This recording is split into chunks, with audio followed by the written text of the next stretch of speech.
सबना दे आधारी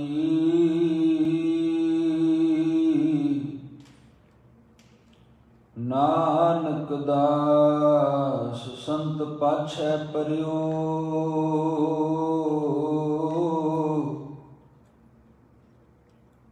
राख लिहो एह बारी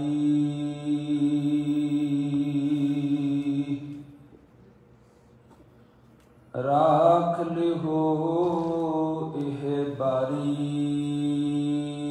नमः शिंबा कबीर जुलाहा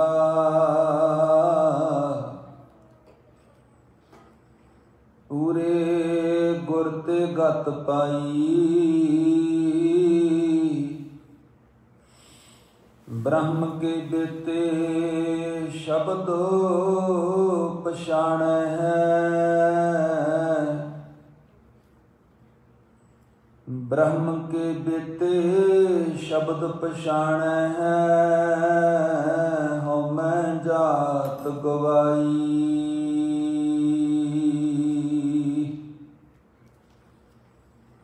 सुर नर तिन की बाणी गावै है कोई न मिटै पाई सुर नर तिन की बाणी गावै है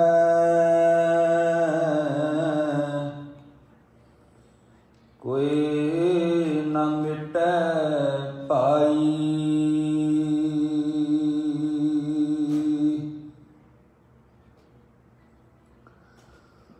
धन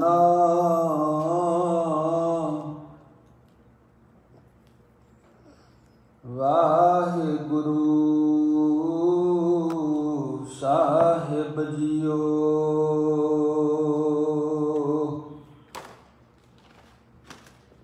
पिरो सलाही अपना सती सहेली नाल तन सो है मन मोहिया रति रंग निहाल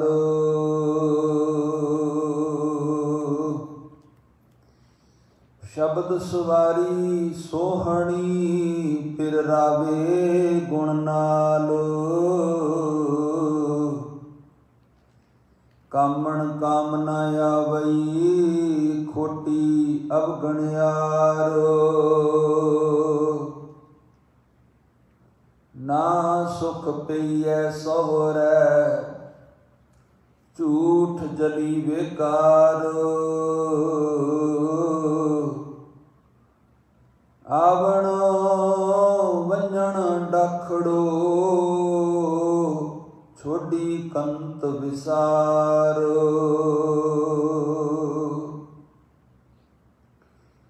ना सुख पईऐ सोहरै झूठ जली बेकार आवण वंजन डाखड़ो छोड़ी कंत विसार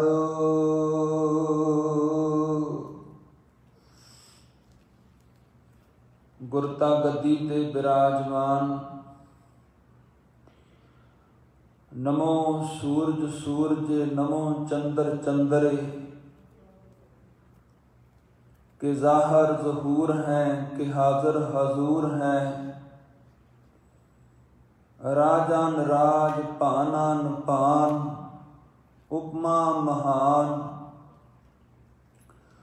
चबर शतर तख्त दे मालक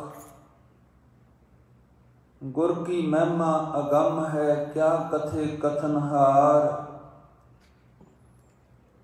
पातशाहां दे पातशाह सदा सदा बख्शिंद शब्द अवतार सच्चे पातशाह गुरपार ब्रह्म परमेश्वर रहमतां दे नियामतां दे घर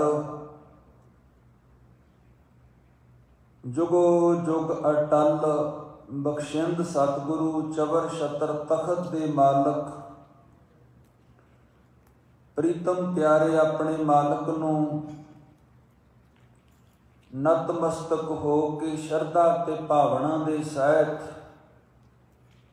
ਸੱਚੇ ਪਾਤਸ਼ਾਹ ਦੇ ਸੱਚੇ ਦਰਬਾਰ ਵਿੱਚ ਬਿਰਾਜਮਾਨ ਵੱਡ ਭਾਗੇ ਸਤ ਸੰਗੀ ਜਨੋ,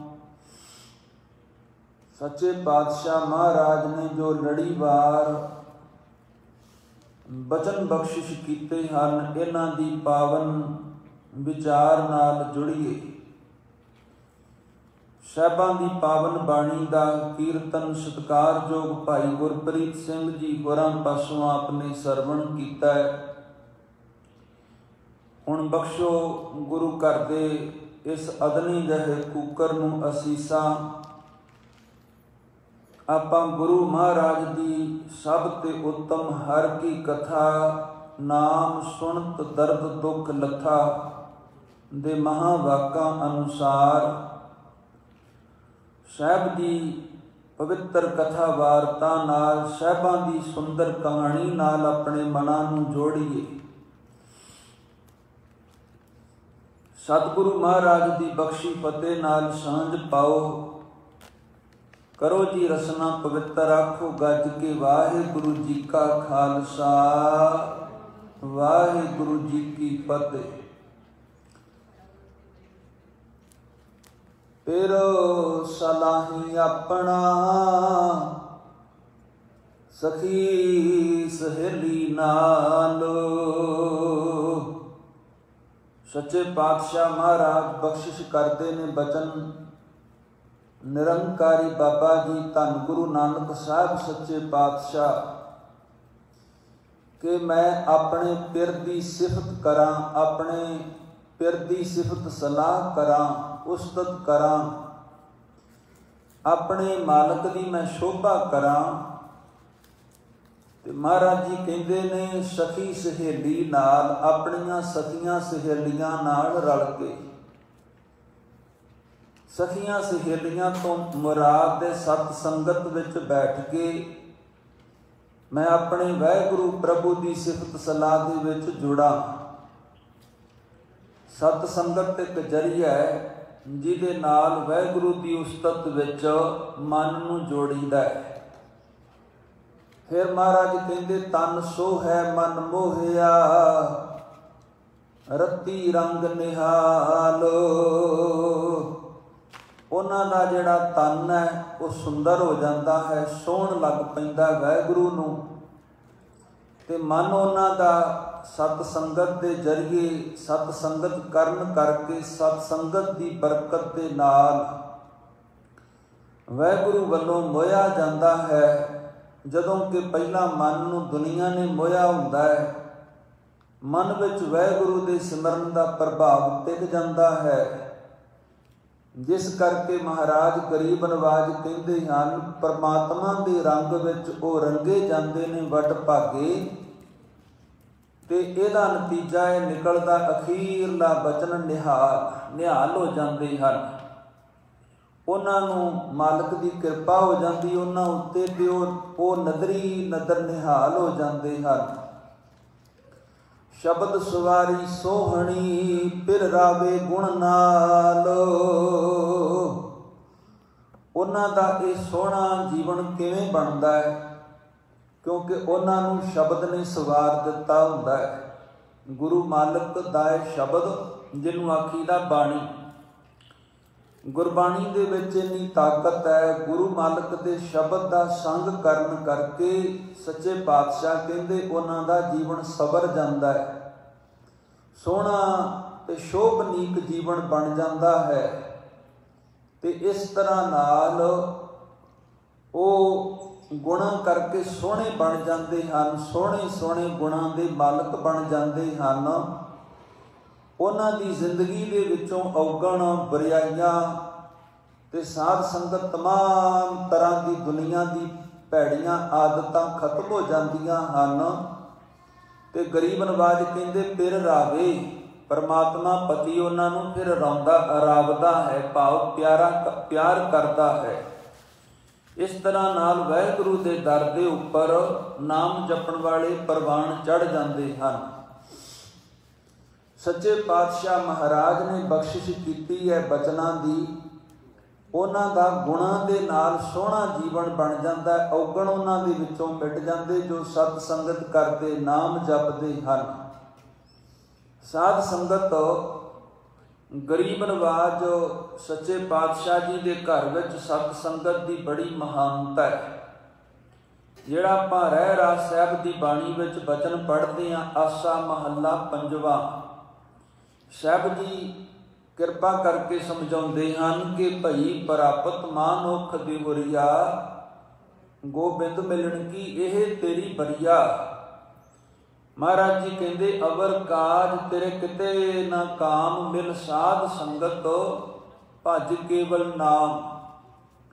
ਗੁਰਾਂ ਦੀ ਸੰਗਤ ਕਰਨੀ। ਅਸਲ 'ਚ ਜਿਹੜਾ ਸਤ ਸੰਗਤ ਸ਼ਬਦ ਹੈ ਇਹਦਾ ਮਤਲਬ ਹੈ ਸਾਧ ਸੰਗਤ, ਵਾਹਿਗੁਰੂ ਦੀ ਸੰਗਤ, ਸੱਚ ਦੀ ਸੰਗਤ।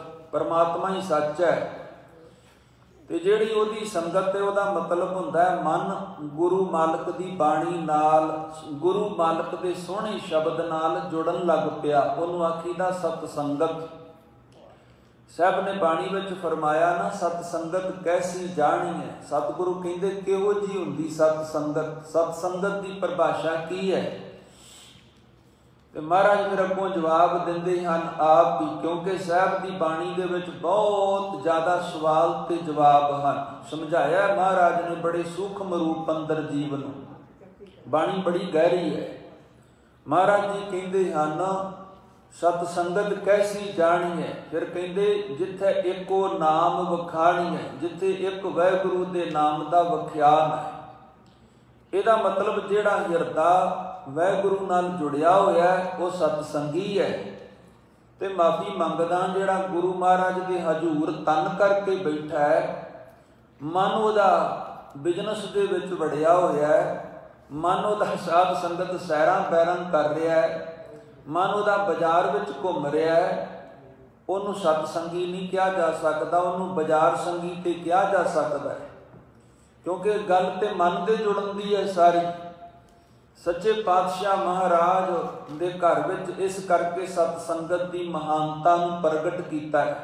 ਤੇ ਹੌਲੀ ਹੌਲੀ ਜਿਵੇਂ ਵੀ ਇਨਸਾਨ ਆਪਣੀ ਜ਼ਿੰਦਗੀ ਅੰਦਰ ਸੋਭਤ ਕਰਦਾ ਹੈ, ਸੰਗਤ ਕਰਦਾ ਹੈ, ਉਹਦਾ ਮਨ ਦੇ ਉੱਤੇ ਅਸਰ ਜ਼ਰੂਰ ਪੈਂਦਾ ਹੈ। ਸਾਧ ਸੰਗਤ ਇਹਦੇ ਲਈ ਇੱਕ ਨਿੱਕੀ ਜਿਹੀ ਉਦਾਹਰਨ ਹੈ ਦੁਨਿਆਵੀ।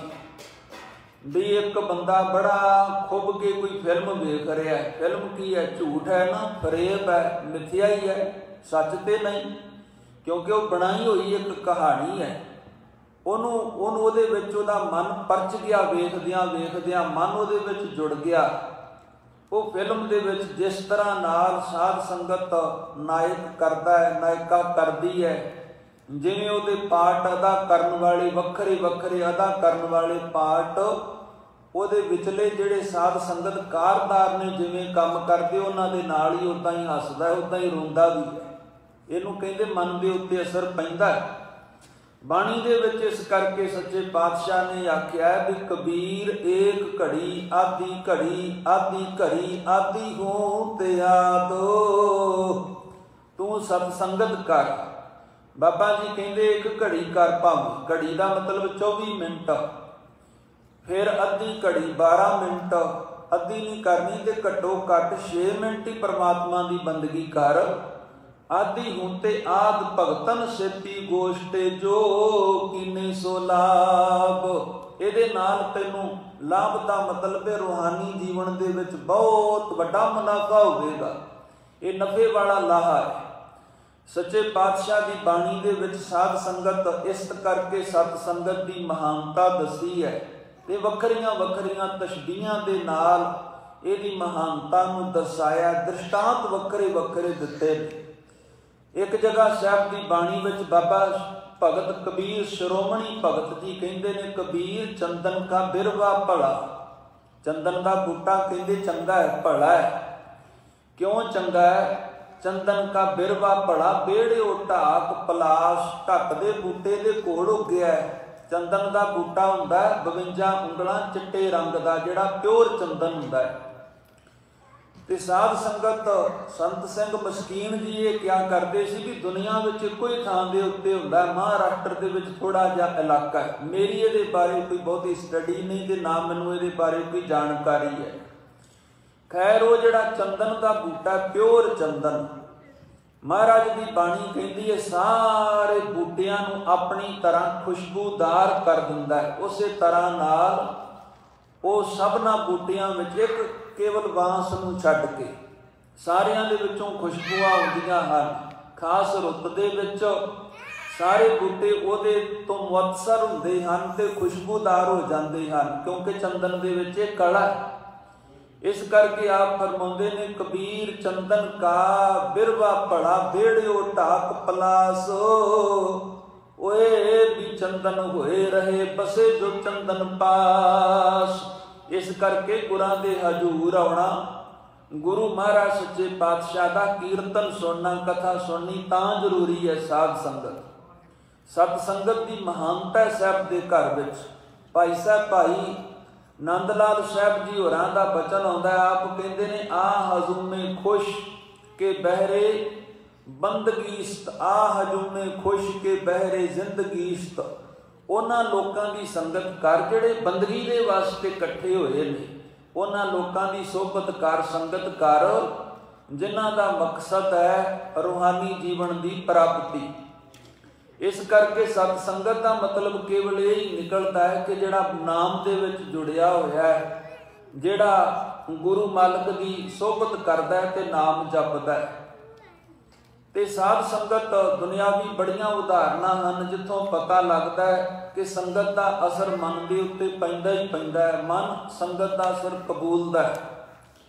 ਬੜਾ ਲੰਮਾ ਸਮਾਂ ਹੋਇਆ ਇੱਕ ਘਟਨਾ ਦਾ ਜ਼ਿਕਰ ਆਉਂਦਾ ਹੈ। ਮਿਸਰ ਦੇਸ਼ ਜਦੋਂ ਗੁਲਾਮ ਸੀ ਨਾ, ਤੇ ਮਿਸਰ ਦੇ ਵਿੱਚ ਕੁਝ ਕੈਦੀਆਂ ਨੂੰ ਫੜ ਕੇ ਉੱਥੋਂ ਦੇ ਬਾਦਸ਼ਾਹ ਨੇ ਆਪਣੀ ਜਾਨ ਉਹਨਾਂ ਤੋਂ ਸਲਾਮਤੀ ਨਾ ਸਮਝਦਿਆਂ ਹੋਇਆਂ ਉਹਨਾਂ ਨੂੰ ਕੈਦ ਵਿੱਚ ਪਾ ਦਿੱਤਾ। ਤੇ ਕੈਦ ਕਿਹੜੀ ਉਹਨਾਂ ਨੂੰ ਕੀਤੀ ਕਿ ਉਮਰ ਭਰ ਕੈਦ। ਉਮਰ ਭਰ ਕੈਦ ਦਾ ਮਤਲਬ ਇਹ ਨਹੀਂ ਕਿ 15 ਸਾਲ 20 ਸਾਲ ਕੈਦ ਕੱਟਣ ਤੋਂ ਬਾਅਦ ਉਹਨਾਂ ਨੂੰ ਰਿਹਾ ਕਰ ਦਿੱਤਾ ਜਾਣਾ। ਉਮਰ ਕੈਦ ਦਾ ਮਤਲਬ ਬਈ ਅੰਦਰੇ ਜੇਲ੍ਹ ਦੇ ਵਿੱਚ ਮਰਨਗੇ ਤੇ ਲਾਸ਼ ਹੀ ਬਾਹਰ ਨਿਕਲਣੀ ਹੈ। ਮਿਸਰ ਦੇ ਵਿੱਚ ਸਾਧ ਸੰਗਤ ਇਸ ਤਰ੍ਹਾਂ ਦੀ ਉਹਨਾਂ ਨੂੰ ਸਜ਼ਾ ਸੁਣਾਈ ਗਈ ਤੇ ਉਹਨਾਂ ਤੋਂ ਖਤਰਾ ਜ਼ਿਆਦਾ ਸੀ। ਇਸ ਕਰਕੇ ਕੈਦੀਆਂ ਨੂੰ ਵੀ ਜਦੋਂ ਜੇਲ੍ਹ ਦੇ ਵਿੱਚ ਪਾਇਆ ਗਿਆ ਤੇ ਉਹ ਕੈਦੀਆਂ ਨੂੰ ਹੱਥ ਕੜੀਆਂ ਦੇ ਵਿੱਚ ਰੱਖਿਆ ਜਾਂਦਾ ਸੀ, ਪੈਰਾਂ ਦੇ ਵਿੱਚ ਵੀ ਉਹਨਾਂ ਦੇ ਕੜੀਆਂ ਪਾਈਆਂ ਜਾਂਦੀਆਂ ਸਨ।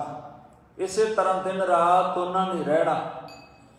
ਤੇ ਇਸ ਤਰ੍ਹਾਂ ਕਹਿੰਦੇ ਨੇ 20 ਤੋਂ 25 ਸਾਲ ਦਾ ਵਕਫਾ ਲੰਘ ਗਿਆ ਉਹਨਾਂ ਨੂੰ ਇਸੇ ਤਰ੍ਹਾਂ ਜੇਲ੍ਹ ਦੇ ਵਿੱਚ ਰਹਿੰਦਿਆਂ, ਹੱਥ ਕੜੀਆਂ ਹੱਥਾਂ ਵਿੱਚ ਪਾਈਆਂ, ਪੈਰਾਂ ਵਿੱਚ ਬੇੜੀਆਂ ਪਾਈਆਂ ਹੋਈਆਂ।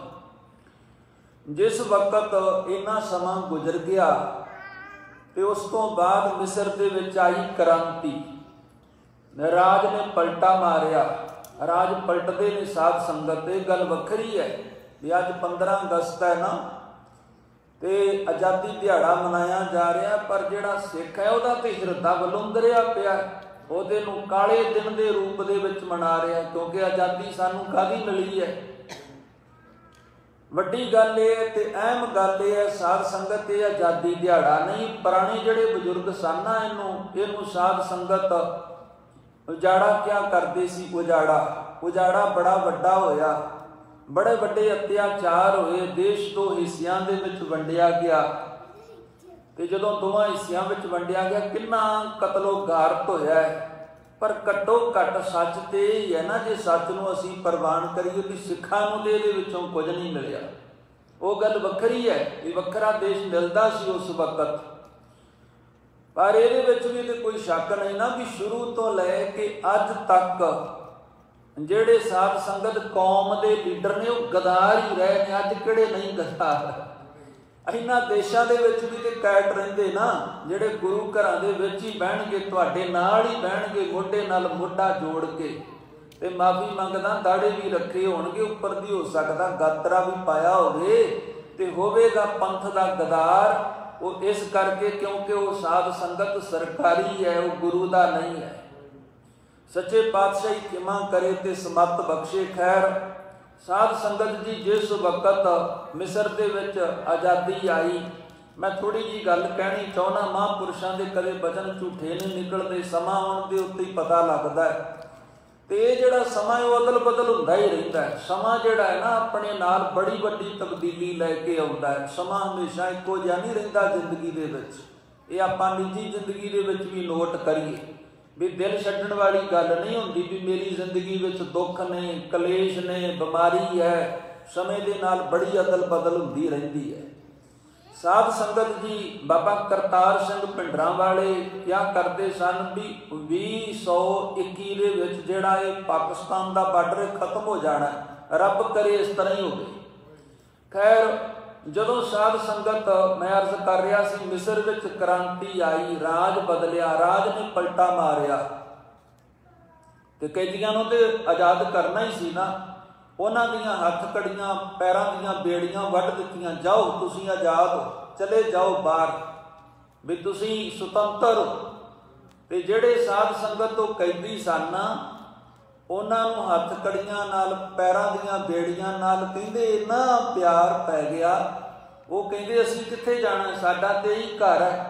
ਤੇ ਸਾਡੇ ਤੁਸੀਂ ਮਾਨਸਿਕ ਪੱਧਰ ਦੇ ਉੱਤੇ ਉਹ ਇੰਨੇ ਪ੍ਰਭਾਵ ਨੂੰ ਕਬੂਲ ਚੁੱਕੇ ਸਨ, ਹੱਥ ਕੜੀਆਂ ਤੇ ਬੇੜੀਆਂ ਦੇ ਪ੍ਰਭਾਵ ਨੂੰ। ਉਹ ਕਹਿੰਦੇ ਤੁਸੀਂ ਸਾਡੀਆਂ ਜਿਹੜੀਆਂ ਬੇੜੀਆਂ ਨੇ ਇਹਨਾਂ ਨੂੰ ਵੱਢ ਦਿੱਤਾ ਹੈ ਤੁਸੀਂ, ਤੇ ਸਾਡੇ ਜਿਹੜੇ ਗਹਿਣੇ ਨੇ ਉਹ ਉਤਾਰ ਦਿੱਤੇ ਨੇ। ਦੁਬਾਰਾ ਪਾਓ ਸਾਨੂੰ ਬੇੜੀਆਂ, ਦੁਬਾਰਾ ਸਾਡੇ ਹੱਥਾਂ ਵਿੱਚ ਹੱਥ ਕੜੀਆਂ ਪਾ ਦਿਓ। ਇਹ ਹੈ ਸਾਧ ਸੰਗਤ। ਲੰਮਾ ਸਮਾਂ ਇਨਸਾਨ ਜਦੋਂ ਕਿਸੇ ਵੀ ਚੀਜ਼ ਦੀ ਸੰਗਤ ਕਰਦਾ, ਉਹਦੇ ਉੱਤੇ ਪ੍ਰਭਾਵ ਪੈਂਦਾ ਹੈ। ਜਿਹੜੇ ਮਹਾਰਾਜ ਨੇ ਆਪਾਂ ਨੂੰ ਕਕਾਰ ਦਿੱਤੇ, ਕਈ ਇਹਨਾਂ ਦੇ ਉੱਤੇ ਕਿੰਤੂ ਪਰੰਤੂ ਕਰਦੇ ਨੇ। ਜਿਹੜੇ ਕਕਾਰ ਨੇ ਇਹ ਵੀ ਸਾਧ ਸੰਗਤ, ਇਹਨਾਂ ਦੀ ਵੀ ਸੰਗਤ ਹੈ, ਕੰਗੇ ਦੀ ਸੰਗਤ ਹੈ। ਕਿਰਪਾਨ ਸ੍ਰੀ ਸਾਹਿਬ ਦਿੱਤੀ ਹੈ ਮਹਾਰਾਜ ਨੇ, ਇਹਦੀ ਸੰਗਤ ਹੈ। ਔਰ ਸਾਧ ਸੰਗਤ ਫਿਲਾਸਫਰਾਂ ਦਾ, ਦਾਰਸ਼ਨਿਕ ਲੋਕਾਂ ਦਾ, ਜਿਹੜੇ ਸਕਾਲਰ ਲੋਕ ਨੇ, ਉਹਨਾਂ ਦਾ ਇਹ ਕਹਿਣਾ ਹੈ।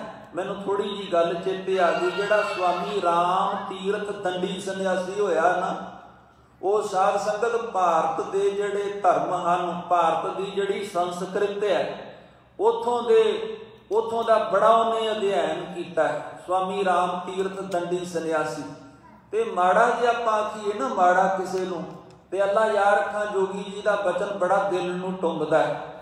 ਉਹਨਾਂ ਨੇ ਆਖਿਆ ਮਾੜਾ ਨਹੀਂ ਕੋਈ ਹੁੰਦਾ, ਇੱਕ ਕੌਮ ਜਿਹੜੀ ਹੈ ਸਾਰੀ ਮਾੜੀ ਨਹੀਂ ਹੁੰਦੀ, ਤੇ ਇੱਕ ਕੌਮ ਜਿਹੜੀ ਉਹ ਸਾਰੀ ਚੰਗੀ ਨਹੀਂ ਹੁੰਦੀ। ਮੈਂ ਹੁਣੇ ਅਰਜ਼ ਕੀਤਾ ਆਪ ਜੀ ਦੇ ਸਨਮੁਖ, ਸਿੱਖ ਸਾਰੇ ਚੰਗੇ ਨਹੀਂ।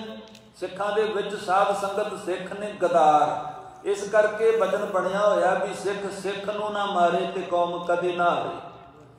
ਜਿਹੜਾ ਸਾਧ ਸੰਗਤ ਹੋਰ ਕਮਿਊਨਿਟੀਆਂ ਹਨ, ਹਿੰਦੂਇਜ਼ਮ ਹੈ, ਇਸਲਾਮ ਹੈ, ਈਸਾਈਅਤ ਹੈ, ਅੱਲਾ ਯਾਰ ਰੱਖਾਂ ਜੋਗੀ ਜੀ ਦਾ ਬੜਾ ਬਚਨ ਹਿਰਦੇ 'ਚ ਸਾਂਭਣ ਯੋਗ। ਉਹ ਕਹਿੰਦੇ ਨੇ ਹਿੰਦੂ ਹੈ ਅੱਛੇ ਨਾ ਮੁਸਲਮਾਨ ਹੈ ਅੱਛੇ। ਕਹਿੰਦੇ ਇਹ ਨਹੀਂ ਕਿਹਾ ਜਾ ਸਕਦਾ ਵੀ ਹਿੰਦੂ ਚੰਗੇ ਨੇ ਸਾਰੇ, ਤੇ ਇਹ ਨਹੀਂ ਕਿਹਾ ਜਾ ਸਕਦਾ ਵੀ ਹਿੰਦੂ ਸਾਰੇ ਮਾੜੇ ਨੇ। ਮੁਸਲਮਾਨ ਸਾਰੇ ਚੰਗੇ ਨੇ, ਤੇ ਇਹ ਨਹੀਂ ਕਿਹਾ ਜਾ ਸਕਦਾ ਮੁਸਲਮਾਨ ਸਾਰੇ ਚੰਗੇ ਨੇ ਜਾਂ ਮਾੜੇ ਨੇ। ਇਨਸਾਨ ਜਿਹੜਾ ਹੈ ਉਹ ਭਾਵੇਂ ਕਿਸੇ ਵੀ ਧਰਮ ਦੇ ਵਿੱਚ ਹੋਵੇ, ਦਿਲ ਜਿਨਕੇ ਹੈ ਅੱਛੇ ਉਹ ਇਨਸਾਨ ਹੈ ਅੱਛੇ। ਬਹੁਤ ਚੰਗੇ ਹੋ ਸਕਦੇ ਨੇ, ਕੁਝ ਗਿਣਤੀ ਦੇ ਵਿੱਚ ਹਿੰਦੂ ਬਹੁਤ ਚੰਗੇ ਹੋ ਸਕਦੇ ਨੇ, ਕੁਝ ਗਿਣਤੀ ਦੇ ਵਿੱਚ ਈਸਾਈ, ਮੁਸਲਮਾਨ, ਯਹੂਦੀ ਜਾਂ ਪਾਰਸੀ, ਭਾਵੇਂ ਜੈਨੀ ਹੋਣ ਤੇ ਭਾਵੇਂ ਸਿੱਖ ਹੋਣ, ਵਿੱਚ ਮਾੜੇ ਵੀ ਹੋਣਗੇ। ਇਸ ਤਰ੍ਹਾਂ ਨਾਲ ਸਾਧ ਸੰਗਤ, ਉਹਨਾਂ ਨੇ ਇਹ ਜਿਹੜਾ ਬਚਨ ਆਖਿਆ ਬਾ ਕਮਾਲ ਹੈ। ਕਿਉਂਕਿ ਜਿਹੜਾ ਦਾਰਸ਼ਨਿਕ ਹੁੰਦਾ ਹੈ, ਸਕਾਲਰ ਹੁੰਦਾ ਹੈ, ਇਮਾਨਦਾਰੀ ਨਾਲ ਧਰਮ ਦੀ ਖੋਜ ਕਰਦਾ ਹੈ, ਉਹ ਤੇ ਫਿਰ ਸਾਂਝਾ ਮਾਂਝਾ ਜਿਹਾ ਹੋ ਜਾਂਦਾ ਹੈ। ਉਹਨਾਂ ਨੇ ਜਿਸ ਵਕਤ ਬਹੁਤ ਸਾਰੀਆਂ ਕਿਤਾਬਾਂ ਲਿਖੀਆਂ, ਸਵਾਮੀ ਰਾਮ ਤੀਰਥ ਦੰਡੀ ਸੰਨਿਆਸੀ ਨੇ, ਵੇਦਾਂ ਨੂੰ, ਪੁਰਾਣਾਂ ਨੂੰ, ਤੇ ਸਾਧ ਸੰਗਤ ਇਸੇ ਤਰ੍ਹਾਂ ਨਾਲ ਸ਼ਾਸਤਰਾਂ ਨੂੰ ਪੜ੍ਹ ਕੇ ਇਹਨਾਂ ਦੇ ਉੱਤੇ ਕਿਤਾਬਾਂ ਲਿਖੀਆਂ ਬੜੀਆਂ ਜ਼ਿਆਦਾ। ਉਹਨਾਂ ਨੇ ਅਧਿਐਨ ਕਰਦੇ ਸਨ ਧਰਮ ਦਾ। ਉਹਨਾਂ ਨੇ ਫਿਰ ਸਿੱਖ ਧਰਮ ਬਾਰੇ ਪਤਾ ਕੀ ਆਖਿਆ। ਉਹ ਕਹਿੰਦੇ ਮੈਂ ਬੜੇ ਜ਼ਿਆਦਾ ਤਪ ਸਾਧੇ, ਸਾਧੂਆਂ ਦੀ ਸੰਗਤ ਵਿੱਚ ਰਿਹਾ, ਤੇ ਮੈਂ ਤੀਰਥਾਂ ਦੇ ਉੱਤੇ ਭਰਮਣ ਕਰਦਾ ਰਿਹਾ, ਪਰ ਜਦੋਂ ਮੈਂ ਸਿੱਖ ਧਰਮ ਦੇ ਉੱਤੇ ਅਧਿਐਨ ਕੀਤਾ ਤੇ ਇਹ ਸਾਰਾ ਕੁਝ ਕਰਕੇ ਜ਼ਿੰਦਗੀ ਦੇ ਵਿੱਚ, ਤੇ ਮੈਂ ਇਸ ਅਹਿਮ ਸਿੱਟੇ ਦੇ ਉੱਤੇ ਪਹੁੰਚਿਆ ਕਿ ਜਿਹੜਾ ਸਿੱਖ ਧਰਮ ਹੈ ਇਹ ਸਾਂਝੀਵਾਲਤਾ ਦਾ ਧਰਮ ਹੈ। ਗੁਰੂ ਗ੍ਰੰਥ ਸਾਹਿਬ ਮਹਾਰਾਜ ਬਾਰੇ ਉਹਨਾਂ ਨੇ ਆਖਿਆ ਕਿ ਇਹਨਾਂ ਦੀ ਬਾਣੀ ਤੇ ਸਾਰੇ ਸੰਸਾਰ ਦੀ ਲਈ ਕਲਿਆਣਕਾਰੀ ਬਾਣੀ ਹੈ। जे आप कहते ने स्वामी राम तीर्थ दंडी सन्यासी ने एक किताब लिखी है साध संगत, तो जी किताब च ਉਹਦਾ ਨਾਂ है कि आद ग्रंथ गुरु ग्रंथ साहब जी के बारे, आद ग्रंथ सर्वोत्तम ग्रंथ गुरु ग्रंथ साहब, ਉਹਦੇ ਵਿੱਚ ਉਹਨਾਂ ਨੇ ਜ਼ਿਕਰ ਕੀਤਾ ਹੈ कि कोई भी ਜਿਹੜਾ ਬਾਣੀ ਨੂੰ ਪੜ੍ਹਦਾ ਹੈ ਉਹ ਬਾਣੀ ਦੇ ਜਾਪ ਦੇ ਸਦਕਾ ਸੰਸਾਰ ਤੋਂ ਮੁਕਤ ਹੋ ਜਾਏਗਾ। ਗੁਰੂ ਗ੍ਰੰਥ ਸਾਹਿਬ ਸਾਰਿਆਂ ਦਾ ਸਾਂਝਾ ਗ੍ਰੰਥ ਹੈ, ਇਹਦੇ ਵਿੱਚ ਸਾਂਝੀ ਵਾਲਤਾ ਦੀ ਗੱਲ ਹੈ। ਖੈਰ, ਸੱਚੇ ਪਾਤਸ਼ਾਹ ਮਹਾਰਾਜ ਗਰੀਬ ਨਵਾਜ਼ ਜੀ ਦਾ ਜੋ ਬਚਨ ਚੱਲ ਰਿਹਾ ਸੀ, ਬਾਣੀ ਜਿਹੜੀ ਹੈ ਸਾਧ ਸੰਗਤ ਕੋਈ ਵੀ ਪੜ੍ਹੇ, ਕੋਈ ਵੀ ਸਤ ਸੰਗਤ ਕਰੇ, ਸੱਚ ਨਾਲ ਜੁੜੇ, ਉਹਦਾ ਭਲਾ ਹੋਣਾ ਹੀ ਹੋਣਾ ਹੈ, ਉਹਦੇ ਉੱਤੇ ਗੁਰੂ ਮਹਾਰਾਜ ਦੀ ਕਿਰਪਾ ਹੋਣੀ ਹੈ। ਇਸ ਤਰ੍ਹਾਂ ਨਾਲ ਜਿਹੜੇ ਹਿਰਦੇ ਦੇ ਵਿੱਚੋਂ ਔਗਣ ਨੇ ਉਹ ਮਿਟਣਗੇ, ਜੋ ਸਾਹਿਬ ਜੀ ਕਹਿ ਰਹੇ ਨੇ ਬਚਨ ਸਤ ਸੰਗਤ ਕੀਤਿਆਂ ਔਗਣ ਮਿਟਦੇ। ਪਰ ਜੇ ਬੰਦਾ ਔਗਣਾਂ ਨੂੰ ਹੀ ਆਪਣੀਆਂ ਸਾਧ ਸੰਗਤ ਹੱਥਾਂ ਦੀਆਂ ਗਹਿਣੇ ਸਮਝ ਲਵੇ, ਪੈਰਾਂ ਦੇ ਗਹਿਣੇ ਸਮਝ ਲਵੇ ਤੇ ਮਿਟਣੇ ਔਖੇ ਨੇ ਨਾ। ਇਸ ਕਰਕੇ ਕੁਸੰਗਤ ਛੱਡਣੀ ਤੇ ਸਤ ਸੰਗਤ ਕਰਨੀ ਮਨੁੱਖੀ ਫਰਜ਼ ਹੈ, ਅੱਗੋਂ ਵਾਹਿਗੁਰੂ ਨੇ ਕਿਰਪਾ ਕਰਨੀ। ਮਹਾਰਾਜ ਬਾਣੀ ਵਿੱਚ ਕਹਿੰਦੇ ਨੇ ਕਿ ਤਿਆਗੇ ਮਨ ਕੀ ਮਤੜੀ ਵਿਸਾਰੇ ਦੂਜਾ ਭਾਓ ਜੀਓ, ਆਪਣੇ ਮਨ ਦੀ ਮਤ ਨੂੰ ਛੱਡ ਦਵੇ। ਤੇ ਮਹਾਰਾਜ ਜੀ ਕਹਿੰਦੇ ਹਨ ਮਨ ਕੀ ਮਤ ਤਿਆਗੋ ਹਰ ਜਨ, ਇਹਾ ਬਾਤ ਕਠੈਨੀ। ਦੁਨੀਆ 'ਚ ਸਭ ਤੋਂ ਔਖਾ ਕੰਮ ਹੈ ਆਪਣੇ ਮਨ ਦੀ ਮਤ ਨੂੰ ਛੱਡਣਾ। ਫਿਰ ਮਹਾਰਾਜ ਨੂੰ ਪੁੱਛੀਏ, ਮਹਾਰਾਜ ਕਿਹਦੀ ਮਤ ਲੈਣੀ ਚਾਹੀਦੀ, ਕਿਹਦੇ ਤੋਂ ਅਕਲ ਲੈਣੀ ਚਾਹੀਦੀ, ਕਿਹਦੇ ਤੋਂ ਜ਼ਿੰਦਗੀ ਦੇ ਵਿੱਚ ਅਗਵਾਈ ਲੈਣੀ ਚਾਹੀਦੀ ਹੈ? ਤੇ ਮਹਾਰਾਜ ਜੀ ਕਹਿੰਦੇ ਹਨ ਗੁਰ ਕੀ ਮਤ ਤੂੰ ਲੈ ਇਆਣੇ, ਭਗਤ ਬਿਨਾ ਬੋ ਡੂਬੇ ਸਿਆਣੇ। ਗੁਰੂ ਦੀ ਮਤ ਲੈ, ਜੋ ਤੈਨੂੰ ਤੇਰਾ ਗੁਰੂ ਕਹਿੰਦਾ ਉਹਦੇ ਅਨੁਸਾਰ ਹੀ ਚੱਲ। ਮੈਂ ਅਰਜ਼ ਕਰ ਰਿਹਾ ਸੀ ਸਾਧ ਸੰਗਤ, ਇਹਦੇ ਬਾਰੇ ਸਕਾਲਰਾਂ ਤੇ ਦਾਰਸ਼ਨਿਕਾਂ ਦਾ ਇਹ ਕਹਿਣਾ ਹੈ ਕਿ ਜਿਹੜੀ ਪੰਜ ਕਕਾਰੀ ਵਰਦੀ ਹੈ ਲਗਾਤਾਰ ਜਿਹੜਾ ਸ੍ਰੀ ਸਾਹਿਬ ਪਹਿਨਣੀ ਹੈ, ਸ੍ਰੀ ਸਾਹਿਬ ਜਿਹੜੀ ਹੈ ਹੁਣ ਕਹਿੰਦੇ ਨੇ ਜੀ ਇਹ ਕਿਹੜਾ ਹਥਿਆਰਾਂ ਵਿੱਚੋਂ ਹਥਿਆਰ ਹੈ, ਇਹ ਜਿਹੜੀ ਤੁਹਾਡੀ ਸ੍ਰੀ ਸਾਹਿਬ ਇਹਨੇ ਕੀ ਕਰਨਾ? ਹੁਣ ਤੇ ਐਟਮ ਬੰਬ ਆ ਗਏ ਨੇ, ਹਾਈਡਰੋਜਨ ਬੰਬ ਆ ਗਏ ਨੇ, ਇਹ ਕੀ ਕਰ ਸਕਦੀ ਹੈ? ਇਹਦੇ ਬਾਰੇ ਸਕਾਲਰਾਂ ਤੇ ਦਾਰਸ਼ਨਿਕਾਂ ਦੀ ਖੋਜ ਇਹ ਕਹਿੰਦੀ ਹੈ ਵੀ ਇਹ ਹੈ ਸਾਧ ਸੰਗਤ ਜੀ ਸੰਗ।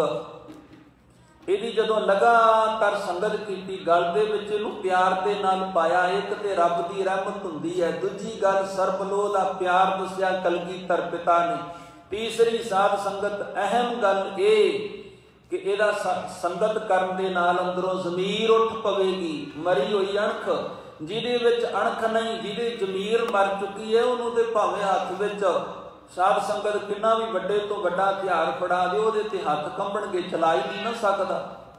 ਇਸ ਕਰਕੇ ਸਾਧ ਸੰਗਤ ਇਹ ਗਰੀਬ ਨਵਾਜ਼ ਨੇ ਬਖਸ਼ਿਸ਼ ਕੀਤਾ ਬਚਨ। ਗਰੀਬ ਨਵਾਜ਼ ਕਹਿੰਦੇ ਨੇ ਨਾਮ ਜਪੋ ਭਾਈ, ਸਤ ਸੰਗਤ ਕਰੋ, ਜਿਹਦੇ ਕਰਕੇ ਤੁਹਾਡਾ ਜੀਵਨ ਸੋਹਣਾ ਬਣ ਜਾਏ। ਫਿਰ ਅੱਗੇ ਸੱਚੇ ਪਾਤਸ਼ਾਹ ਨੇ ਬਚਨ ਬਖਸ਼ੇ ਨੇ, ਪਰ ਚਲੋ ਇੱਥੇ ਸਮਾਪਤੀ ਹੈ, ਵਕਤ ਹੋ ਗਿਆ। ਬੇਅੰਤ ਹੋਈਆਂ ਗਲਤੀਆਂ ਭੁੱਲਾਂ ਲਈ ਸਮੂਹ ਸੰਗਤਾਂ ਦੇ ਪਾਸੋਂ ਦੋਵੇਂ ਹੱਥ ਜੋੜ, ਅਨੇਕਾਂ ਸੁਣਨ ਵਾਲਿਆਂ ਦੇ ਪਾਸੋਂ ਦੋਵੇਂ ਹੱਥ ਜੋੜ ਖਿਮਾ ਦਾ ਜਾਚਕਾਂ। ਸੱਚੇ ਪਾਤਸ਼ਾਹ ਮਹਾਰਾਜ ਦਾ ਕੀਰਤਨ ਭਾਈ ਸਾਹਿਬ ਭਾਈ ਪ੍ਰਿਥੀਪਾਲ ਸਿੰਘ ਜੀ ਲੁਧਿਆਣੇ ਵਾਲੇ, ਉਹਨਾਂ ਦੇ ਪਾਸੋਂ ਹੁਣ ਆਪਾਂ ਸਰਵਣ ਕਰੀਏ। ਬੁਲਾਓ ਜੀ ਫਤਿਹ। ਵਾਹਿਗੁਰੂ ਜੀ ਕਾ ਖਾਲਸਾ, ਵਾਹਿਗੁਰੂ ਜੀ ਕੀ ਫਤਿਹ।